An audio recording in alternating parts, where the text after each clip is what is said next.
함께 은혜 받을 말씀 히브리서 11장 6절의 말씀입니다. 히브리서 11장 6절 우리 같이 한번 읽어보도록 하겠습니다. 화면 보시고 또 성경책 한번 보시면서 다 같이 읽겠습니다. 시작. 믿음이 없이는 하나님을 기쁘시게 하지 못하나니 하나님께 나아가는 자는 반드시 그가 계신 것과 또한 그가 자기를 찾는 자들에게 상 주시니심을 믿어야 할지니라. 아멘. 우리 옆에 분과 인사하겠습니다. 잘 오셨다. 축복합니다. 잘 오셨습니다. 네, 잘 오셨습니다.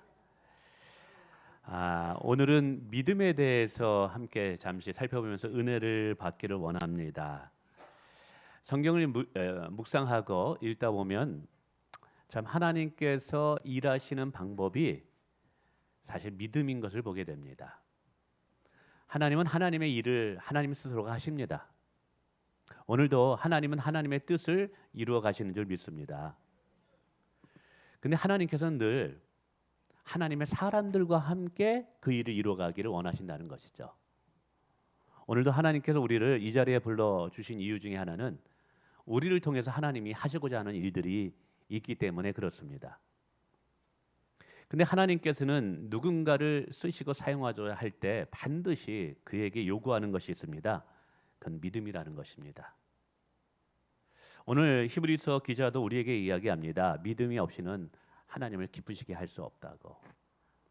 하나님께 나오는 자는 반드시 하나님이 계신 것과 또 하나님을 찾는 자들에게 하나님께서 상을 주신다는 것을 믿어야 된다라는 것이죠. 그래서 성도의 삶은 믿음으로 시작하여 믿음으로 끝난다. 그래서 오직 의인은 믿음으로 말미암아 살리라 말합니다. 어떤 사람들은 하나님이 어디 계시냐, 하나님을 보여달라, 그럼 믿겠다라고 이야기합니다. 그러나 하나님은 말씀하십니다. 내가 믿으면 하나님을 보게 되리라. 오늘도 하나님은 살아계십니다. 하나님은 오늘 우리의 삶에 은혜와 복을 주시기를 원합니다. 그걸 누가 경험할 수 있느냐? 결국 믿음이 있는 사람이 경험할 수 있다라는 거예요. 하나님을 향한 믿음이 있으면 하나님을 보고 경험하지만 하나님을 향한 믿음이 없다면 하나님을 전혀 볼 수도 없고 경험할 수 없다라는 사실이죠. 그래서 오늘 우리가 믿음을 가지는 것은 너무나 중요한 거예요. 근데 여러분, 하나님이 원하는 믿음이 뭘까요? 물론 믿음에는 여러 종류가 있습니다. 지식적인 믿음, 세상적인 믿음, 그리고 성경적인 믿음. 그러나 오늘 히브리서 12장 6절에 보면 하나님께서 우리에게 어떠한 수준의 믿음을 원하신다는 것이죠. 하나님이 계신 것과 자기를 찾는 자들에게 상 주시는 것을 믿는 믿음. 그러나 저는 이것을 이렇게 설명하고 싶습니다. 하나님이 하나님 되심을 믿는 믿음이다라는 거예요. 하나님이 하나님 되심을 믿는 믿음. 왜 그러냐면 누구나 다 믿음이 있대요. 근데 그 믿음이 과연 내가 만들어낸 믿음이냐 아니면 성경이 말하는 그 믿음이냐라는 것이죠. 내가 만들어낸, 내가 생각하는 그 믿음이냐 아니면 하나님께서 요구하시는 그 믿음이냐. 성경에는 하나님이 어떠한 분이라고 이야기합니까? 여러분, 창조자 하나님이십니다. 없는 것을 있게 하시는 분이 하나님이십니다. 약속한 것을 능히 이루시는 분이 하나님이십니다. 불가능을 가능케 하시는 분이 하나님이십니다. 어제나 오늘이나 영원토록 동일하신 분이 우리 하나님이십니다. 그리고 그 모든 하나님의 능력을 가지고 오늘 우리를 구원하시고 우리를 축복하시는 분이 하나님이신 것입니다. 그래서 하나님이 오늘 우리에게 요구하는 것은 바로 그 하나님을 믿기를 원한다는 거예요. 성경에 보면 하나님이 하나님 되심을, 즉 하나님을 하나님으로 믿는 믿음을 가질 때 하나님이 반드시 그의 삶 가운데 일하심이 드러나더라고요. 몇 가지로 좀 말씀을 드리면 하나님을 하나님으로 믿을 때 하나님은 불가능을 가능케 하는 일들을 믿음을 가진 자들을 통해서 하시더라는 거죠. 다시요. 하나님을 하나님으로 믿는 사람, 그러니까 내가 만들어낸 믿음이 아니라 내가 생각하는 믿음이 아니라 성경에서 말씀하시는 그 하나님을 믿는 그 믿음, 그 믿음을 가진 자들에게 하나님은 인생 가운데 불가능을 가능케 하시는 경험들을 하게 하시더라는 거예요. 대표적인 사건이 사실은 아브라함이 그의 아들 이삭을 낳을 때 사건입니다. 로마서 4장에 보면 아브라함은 나이가 100세가 되는데 아이를 낳을 수가 없어요. 100세 할아버지가 됐는데 아이를 낳을 형편도 안 되고 뭐 몸이 따르지 않으니까요. 거기다가 그의 아내 사라는 이미 아이를 낳을 수 있는 그 모든 조건이 죽어버렸습니다.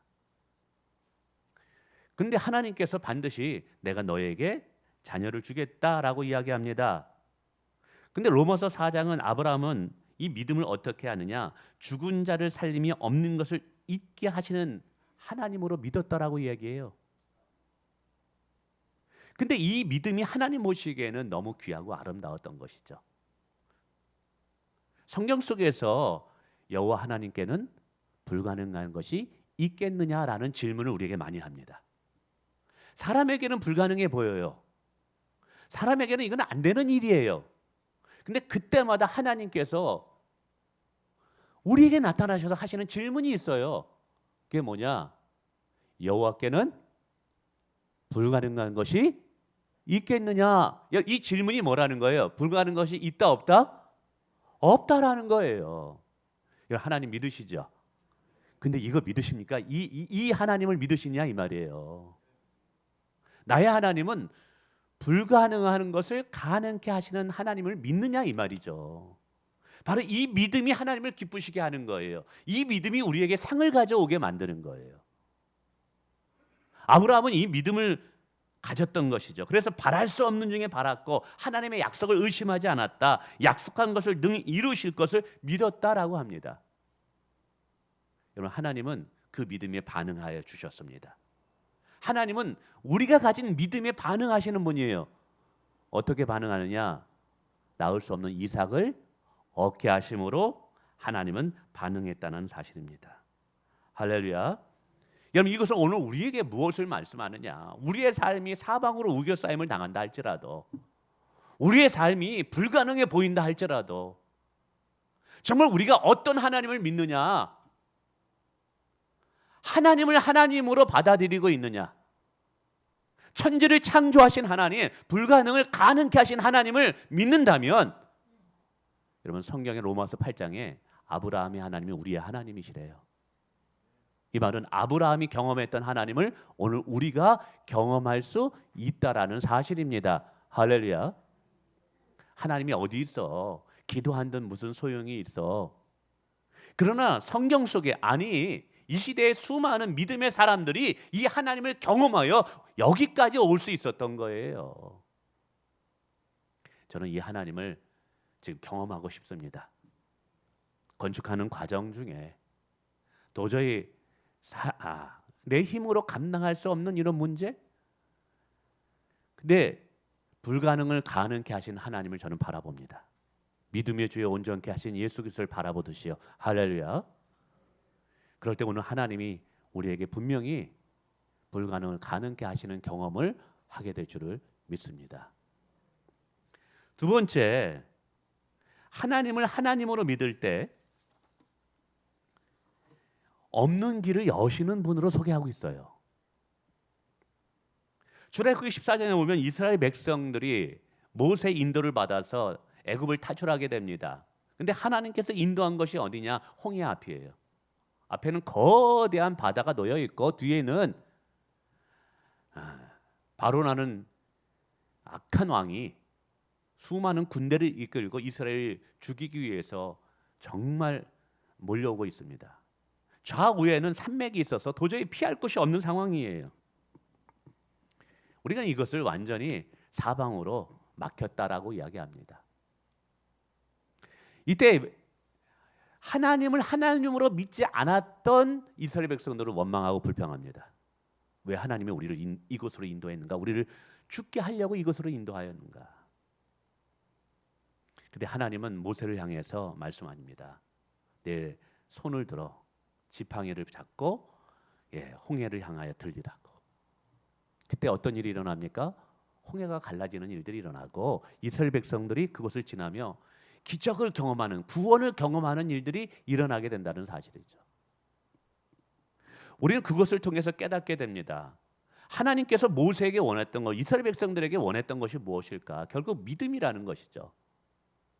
근데 내가 믿는 하나님이 아니라, 내가 알고 있는 하나님이 아니라 성경이 말하는 그 하나님, 여호와 하나님, 창조자 하나님, 할렐루야.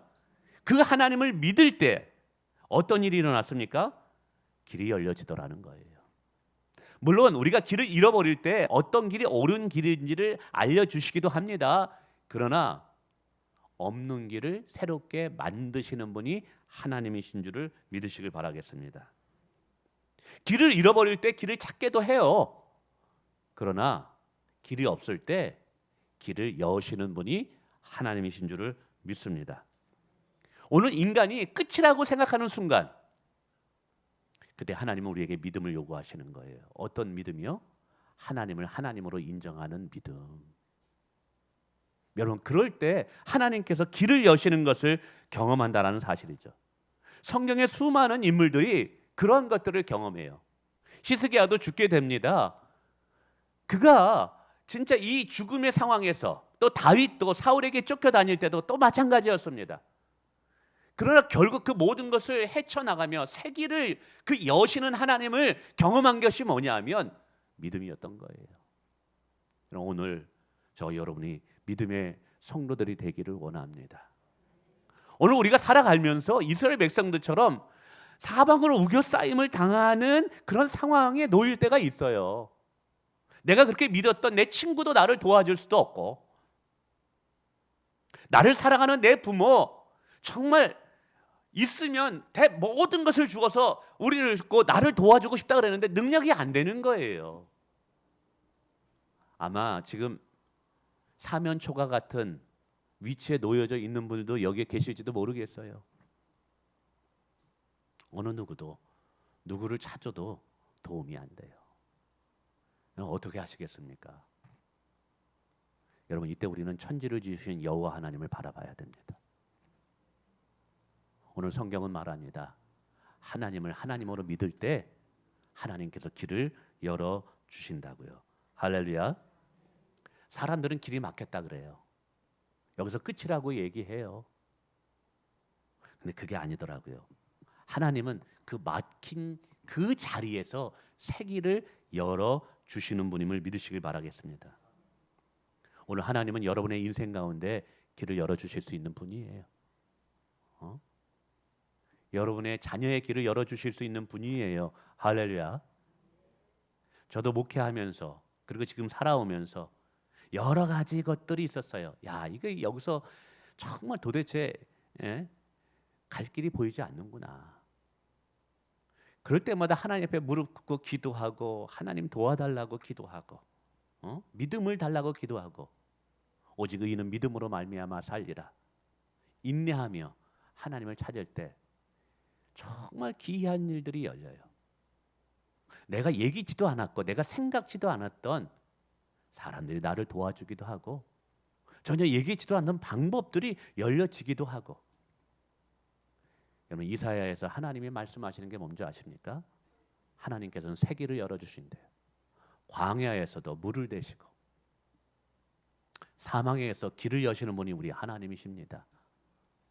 여러분, 여러분의 삶이 지금 막혔다 할지라도 여러분 좌절하거나 절망하지 마세요. 하나님은 반드시 하나님의 또 다른 길을 준비하고 계십니다. 하나님의 길을 예비해 놓고 계십니다. 우리가 믿음을 가지면 그 길이 보여지게 될 줄을 믿습니다. 세 번째는 우리가 하나님을 하나님으로 믿을 때 나같이 부족한 자도 축복의 통로로 쓰임 받을 수 있게 된다는 사실이에요. 여러분, 출애굽기 3장에 보면 하나님께서 모세를 불러서 내가 너를 통해서 이스라엘 백성들을 구원하겠다라고 말합니다. 그러자 모세가 어떻게 반응하냐면, 하나님, 내가 누구기에 내가 어떻게 이 이스라엘 백성들을 구원할 수 있습니까? 그도 그럴 것이 모세가 가지고 있는 것은 아무것도 없었거든요. 나이 80에 과거에 이스라엘 백성들을 구출하려고 했지만 실패했던 자예요. 그 실패에 묶여 있었던 자, 그게 모세였던 거예요. 반면에 여러분, 이집트의 바로 왕은 어마어마한 군사력과 어마어마한 힘을 가지고 있었던 사람이었어요. 아니, 그를 어떻게 꺾고 이스라엘 백성들을 구원하겠느냐? 이거는 사람을 보기에 불가능한 것이죠. 그런데 모세의 눈에 자신이 할 수 없었다는 이유는 뭐냐면, 그는 자신의 실패와 과거의 부족한 능력에 사로잡혀 있었기 때문이라는 것이죠. 근데 여러분, 하나님께서 모세를 찾아가셔서 모세야, 내가 너를 통해 일하겠다, 내가 너를 쓰겠다 그랬을 때, 여러분, 모세의 능력을 보고 모세를 찾아갔을까요? 아니라고 봅니다. 모세가 실력이 있어서, 능력이 있어서, 스펙이 뛰어나서 모세를 찾아간 것이 아니죠. 하나님 모세를 쓰시는 이유는 모세의 능력 때문에 쓰신 것이 아니라는 거예요. 나중에 보면 모세가 순종합니다. 순종하는 믿음이에요. 오늘도 하나님께서 쓰시는 사람, 하나님께서 오늘도 축복의 통로로 하나님의 뜻과 하나님의 영광을 드러내기 위해서 오늘도 누군가를 찾습니다. 근데 하나님의 시선이 머무는 사람은 그가 얼마나 뛰어나느냐, 얼마나 지식이 많으냐, 얼마나 돈이 많으냐, 얼마나 능력이 많으냐, 여러분, 이것 때문에 그 사람 찾는 거 아니에요. 오늘 하나님께서 찾는 사람은 하나님을 하나님으로 믿는 사람을 찾고 계시다는 사실이에요. 믿는 자에게는 능치 못할 일이 없느니라. 그 믿음은 하나님께 온전한 순종으로 표현된다는 사실이죠. 여러분, 성경에 보면 이게 굉장히 많아요. 하나님은 강한 사람을 사용하셔서 자신의 능력을 드러내지 않아요. 부족하지만 믿음을 가진 사람을 통해서 하나님의 능력을 드러냅니다. 왜요? 그래야지만 하나님이 영광을 받으시거든요. 그래야지만 사람들이 하나님이 일하고 계시다, 하나님이 살아계시다라고 말하거든요. 여러분, 오늘 우리가 가진 부족함, 연약함은 하나님께서 우리를 쓰시기에 그 어떤 장애물도 되지 않아요. 오늘 우리가 참된 믿음, 하나님을 하나님으로 믿는 믿음이 있다면 우리의 모습이 어떠하든지 그 속에서 우리를 하나님은 하나님의 뜻을 이루어요, 하나님의 영광을 위하여 우리를 사용하시는 줄 믿으시길 바라겠습니다. 여러분, 하나님께서 찾으시는 사람은 유능한 사람이 아니라는 것을 기억하세요. 오늘 하나님이 찾으시는 사람은 하나님을 온전히 신뢰할 수 있는 사람, 온전히 하나님을 믿어드리는 사람, 오늘 그 사람을 찾는다라는 거예요. 왜냐하면 일은 하나님이 하시기 때문에 그래요. 하나님의 일은 사람이 하는 게 아니에요. 하나님이 하시는 거예요. 우리 교회 건축도 하나님이 하시는 거고, 오늘 우리 교회도 하나님이 일하시는 거예요.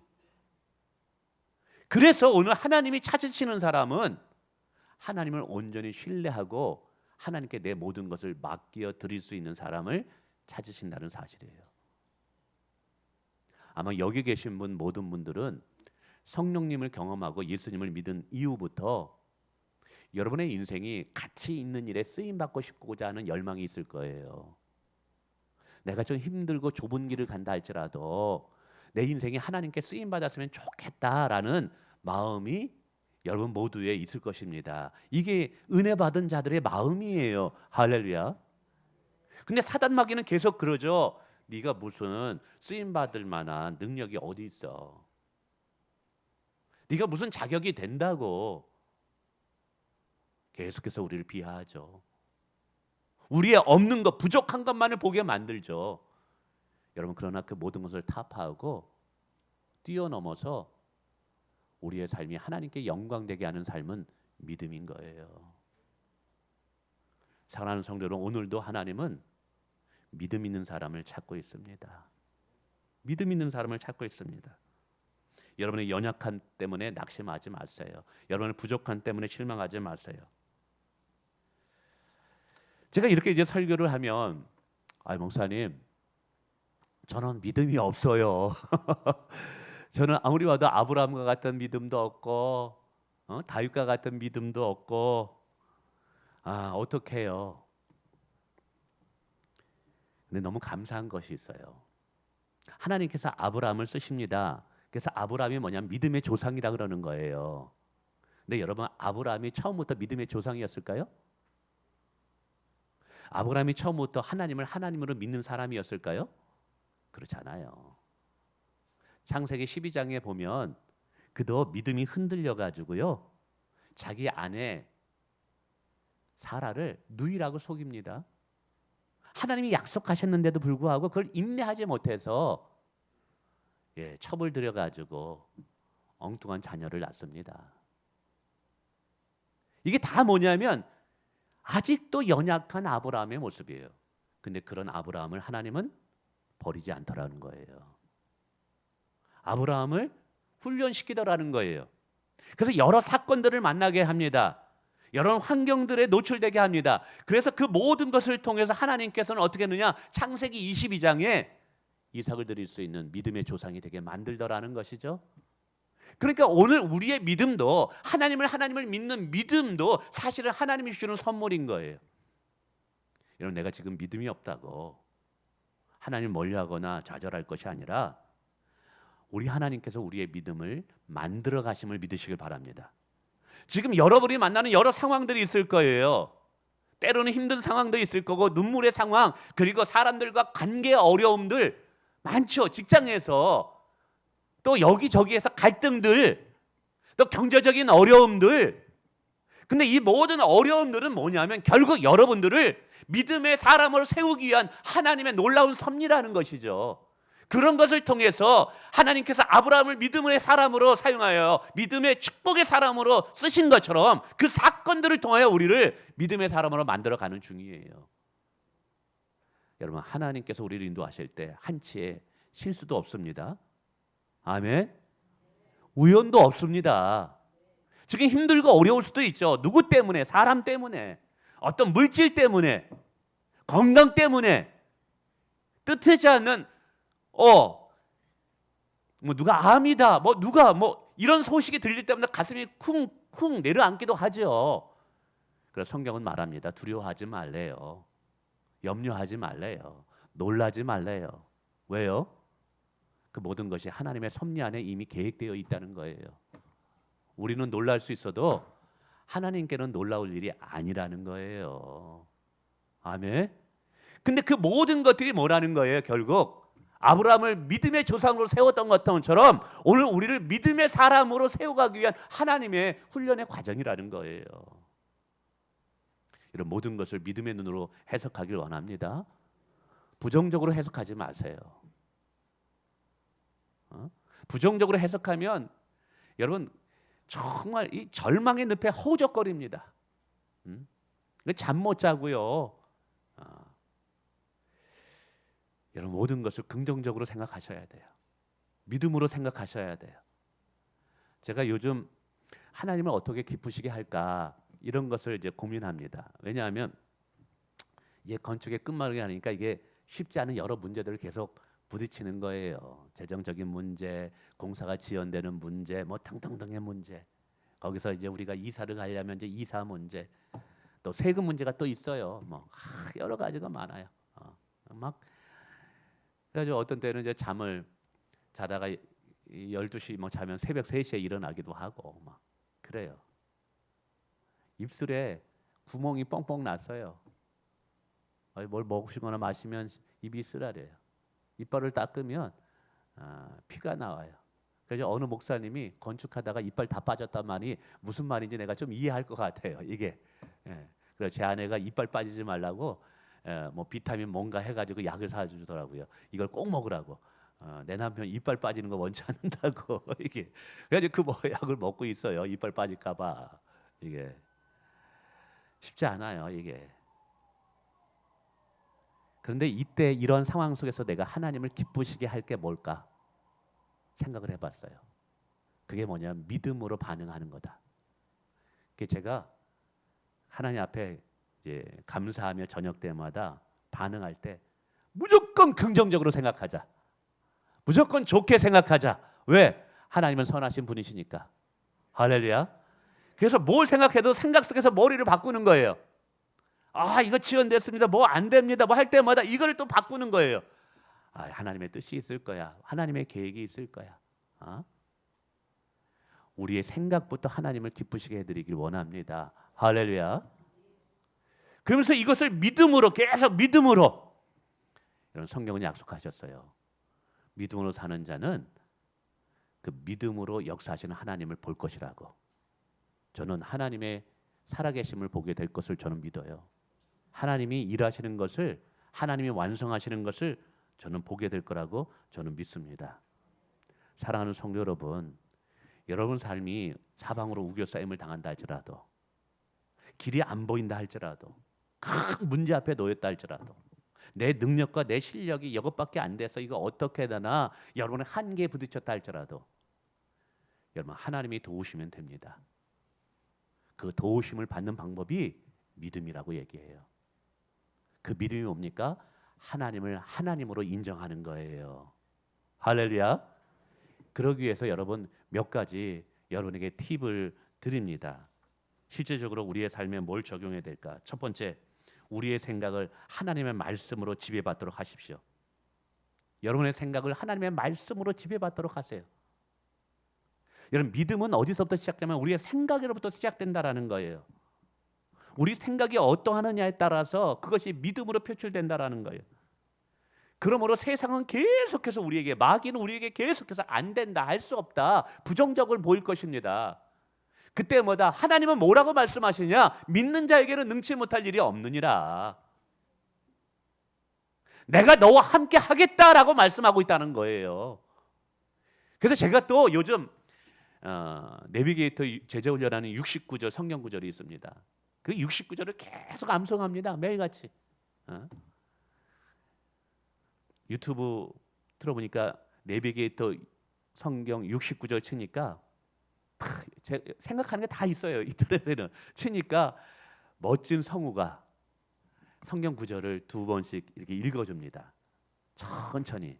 그걸 듣는데 한 35분 걸립니다. 매일같이 성경 69절 암송하고 있는 걸 계속 듣습니다. 그것도 부족해서 내 생각에 부정적인 생각이 들어오지 않도록 믿음의 생각을 할 수 있도록 요즘 시편 23편을 계속 암송합니다. 여호와는 나의 목자시니 내가 부족함이 없으리다. 그가 나를 쉴 만한 물가로 인도하시는도다. 마지막에 뭐예요? 내 잔이 넘치나이다. 계속해서 뭐라, 하나님이 내 잔을 넘치게 하실 거야. 하나님은 선하신 분이야. 사랑하는 성도 여러분, 여러분 생각에서 지지 마십시오. 여러분의 생각을 하나님의 말씀에 지배받게 하십시오. 두 번째는 우리의 감정을 기도로 바꾸셔야 돼요.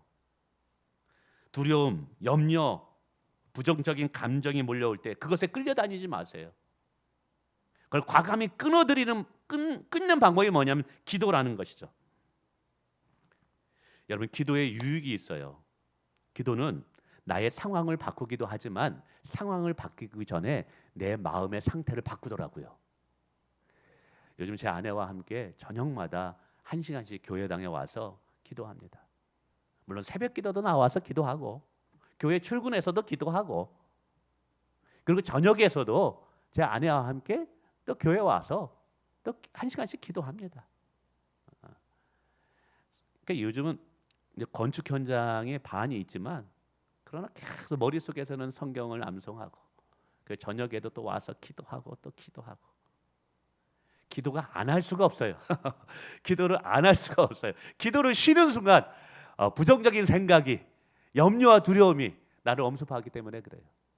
여러분 계속 기도하면 감사한 것은 나의 상황을 바꾸기 전에 내 감정을 평안으로 바꾸시더라. 할렐루야. 여러분, 여러분의 부정적인 감정을 기도로 끊어내시기를 주님의 이름으로 축원을 드립니다. 마지막 세 번째는 작은 것부터 믿음으로 순종하시길 바랍니다. 믿음은 큰 일을 기다리는 것이 아니라 하나님께서 감동하시는 작은 것부터 순종하는 거예요. 여러분 요단강이 갈라질 때, 홍해가 갈라질 때요, 이스라엘 백성들이 한 걸음을 내딛는 작은 순종으로부터 시작됐다라는 거예요. 여러분 하나님의 기적은 작은 순종으로부터 시작된다면 기억하시길 바랍니다. 그래서 기도하는 중에, 말씀을 보는 중에 성령 하나님께서 주시는 작은 감동들이 있어요. 그거 놓치지 마세요. 그 작은 감동부터 순종해 보세요. 그러면 거기에서부터 우리의 믿음이 자라난다는 사실이에요. 말씀을 맺습니다. 현실은 불가능해 보여도 낙심하지 않기를 원합니다. 우리의 한계가 하나님의 한계가 아니기 때문에 그렇습니다. 하나님을 하나님으로 믿을 때 하나님께서는 우리의 상황과 우리의 생각을 뛰어넘어서 하나님의 선하신 뜻을 우리를 통해서 이루실 것입니다. 그리고 우리의 삶에도 불가능을 가능케 하시는 하나님을 경험하게 할 것이고 길을 여시는 하나님을 보게 될 것입니다. 그리고 우리의 삶이 하나님께 영광 돌리는 일로 쓰임받게 될 줄을 믿습니다. 기도하겠습니다.